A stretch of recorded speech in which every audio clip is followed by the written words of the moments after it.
Baik, kita lanjut materi kita hari ini, yaitu mengenai alat optik, ya, alat optik. Oke, berbicara alat optik, tentu saja yaitu alat-alat yang memiliki lensa. Misalnya mata, apalagi loop, ya kan, mikroskop, teropong dan sebagainya. Oke, yang pertama kita akan membahas yaitu mata. Mata, ya. Dimana mata ini adalah alat optik yang alami, ya. Mengapa disebut sebagai alat optik? Karena tentu saja mata itu mempunyai yang namanya lensa, ya kan? Ya, lensa. Nah, kira-kira kalau saya gambar mata, kira-kira begini. Oke. Jadi di sini yang lensa adalah yang cembung ini, ya, lensanya. Oke. Jadi seperti itu contohnya. Oke, lensa. Oke. Untuk mempelajari mata ini, ada beberapa hal yang perlu kita ketahui terlebih dahulu, yaitu yang pertama, daya akomodasi.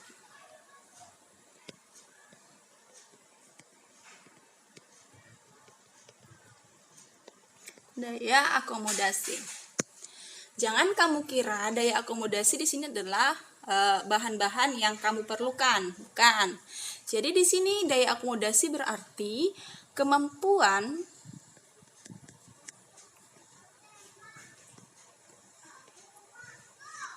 mengatur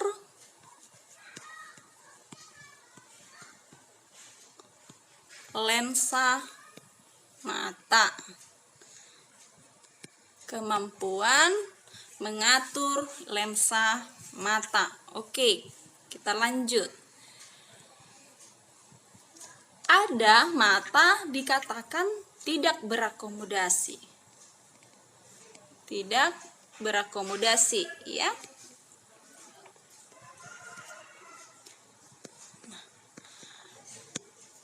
Pada saat kapan mata kita disebut tidak berakomodasi?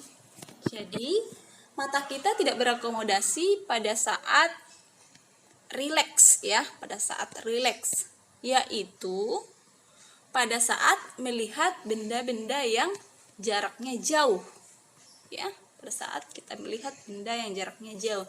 Jadi pada saat itu juga lensa mata kita akan cenderung berbentuk pipih, ya, bentuk pipih dia lensanya atau cekung, ya.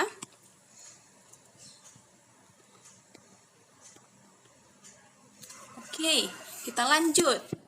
Kalau tadi tidak berakomodasi, nah yang ini berakomodasi maksimum.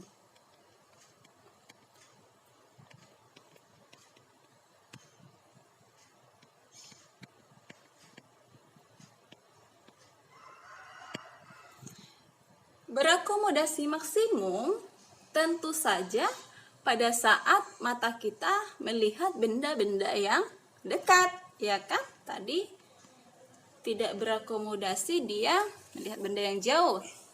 Akomodasi maksimum berarti dekat. Nah, lensa mata kita akan berbentuk cembung.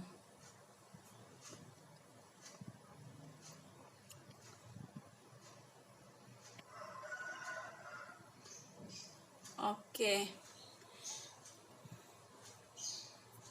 Kita lanjut. Titik dekat.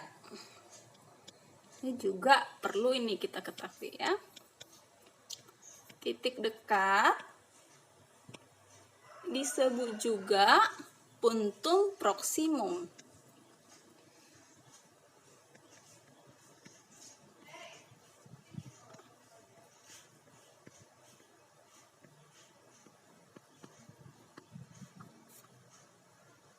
Puntung proksimum, ya, atau disingkat dengan PP, ya, disingkat dengan PP. Jadi dalam soal nanti hanya singkatannya saja, ya. Di sini jarak mata normalnya adalah 25 cm ya, 25 cm. Oke, jadi jarak mata normalnya pada puntung proksimum tadi 25 cm. Oke, baik, kita lanjutkan ke titik jauh.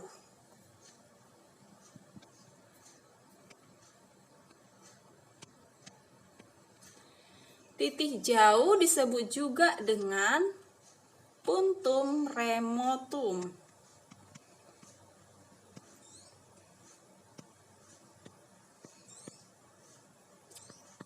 atau disingkat dengan PR ya. Disingkat dengan PR. Jadi di sini ingat saja nanti untuk membedakan supaya tidak bingung. Kalau dia remotum berarti remote itu artinya jauh ya, berarti titik jauh itu puntum remotum ya, begitu caranya. Oke, dimana titik jauh ya, jadi PR-nya itu kalau jauh ya kita tidak tahu ya berapa, jadi kita buat di sini PR-nya adalah tak hingga, begitu. Oke, kita lanjut. Oke, kita lanjut dengan saya buat di sini ada batas. Nah, seperti ini ya. Jadi saya buat dulu di sini adalah ini gambar dari mata. Ya. Tapi saya buat dulu batasnya ini dia batasnya adalah jarak mata normal ya kan, dan yang ini adalah jarak tak hingga ya. Oke, jarak mata normal dan jarak tak hingga. Oke, jadi tadi saya gambar mata ya kan. Nah, apabila bayangan terletak di antara kedua ini penuh gitu ya, jadi kalau dia penuh antara kedua ini, nah berarti di sini jarak mata normal penuh dan juga tak hingga, maka mata di sini adalah termasuk mata normal ya. Kalau seperti ini dia berarti mata normal ya. Oke, kita lihat gambar yang kedua.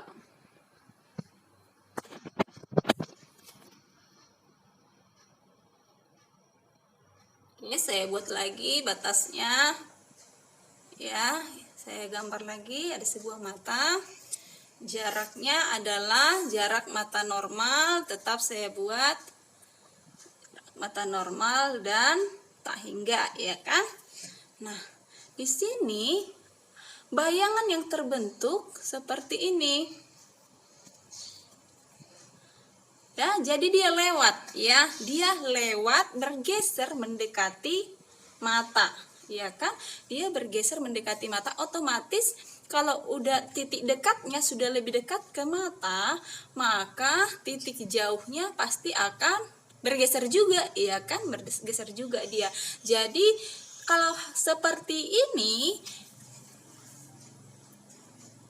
namanya adalah penderita mata miopi. Ya, miopi atau rabun jauh, ya kan? Miopi atau rabun jauh, ya. Rabun jauh. Dimana kalau rabun jauh kita menggunakan lensa negatif, ya, supaya bayangan jatuh pada posisi yang seharusnya, ya kan? Kemudian kekuatan lensa yang harus digunakan pada penderita miopi adalah P sama dengan 100/PR. Oh iya, di sini ada min ya. Di sini ada min ya. Saya buat. Oke. 100 per PR. Itu kekuatan daripada lensa negatif yang digunakan pada penderita miopi. Oke, baik, kita lanjut dengan gambar yang ketiga. Saya buat lagi. Ini gambar mata. Tadi keterangannya jarak mata normal ke tak hingga. Oke, gambarnya seperti ini. Gambar bayangan yang terbentuk seperti ini ya. Iya. Bisa kamu bedakan dengan yang tadi ya. Kalau ini dia jarak dekatnya sangat jauh ya, melebihi batas mata normal ya kan. Sampai dengan tak hingga ya kan. Kalau seperti ini, maka cacat mata, ada cacat matanya itu namanya adalah hipermetropi ya. Hipermetropi atau disebut juga rabun dekat ya, atau disebut juga rabun dekat. Oke.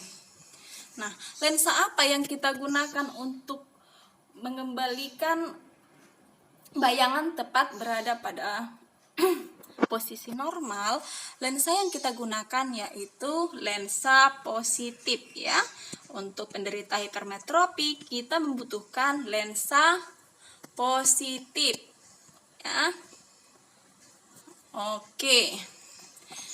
Sedangkan kekuatan lensa positif yang diperlukan yaitu bisa kita cari dengan menggunakan rumus P sama dengan 100 per SN dikurang 100 per PP, jarak dekat ya.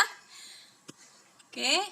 Jadi di sini SN-nya tadi kan kita udah ketetapan yaitu 25 normalnya ya, 25 cm. Jadi 100 per 25 adalah 4. Jadi biasanya P sama dengan, bisa langsung kamu buat 4 dikurang 100 per PP. Dan yang terakhir ada sebuah gambar. Saya buat lagi gambarnya. Ya. Saya gambar lagi mata. Kemudian keterangannya jarak mata normal tak hingga. Bayangan berada pada di sini dia. Berada di antara jarak normalnya dan tak hingga. Jadi dia ke SN-nya dia nggak sampai ya. Dan tak hingga juga dia tidak sampai. Ini yang paling parah ini berarti ya. Dan ini penderita mata yang seperti ini dinamakan dengan mata tua atau presbiopi.